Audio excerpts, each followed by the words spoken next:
Okay, guys, the second of the 50 litters, and 50-4 gilt here. Be a litter mate, obviously, the 50-2. This would be a power play back on that Cruel Intention sow. Well, we're just depending on where you're seeing your viewing at. We're just kind of getting started through our gilts. We haven't talked about kind of dual purpose. We talked about dual purpose males, but the dual purpose gilts. I mean, we do have, at least in Ohio, got the jackpot thing where the market gilts will you can sort those off or go breeding, whichever way. This is one that hits me as a very good dual purpose individual. She's got the early stuff to be and the boxiness and that kind of build and stoutness to be a market gilt right out of the gate the first weekend you jackpot. That's a big, square, flaring kind of a hip and still handles a hind leg. That's a stout, three-dimensional kind of hog that she's not going to be as immature and have that slick look. I mean, that's going to be a stout one, a good-looking stout one.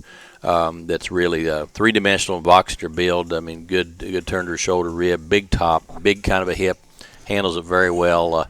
She'll be one, you can. I think you don't have to feed her very fast, but I think over time, if you want a slow roller in the end, that could be an incredibly big three-dimensional kind of a breeding gilt in the end as you mellow that one over a long time. I'm talking long time.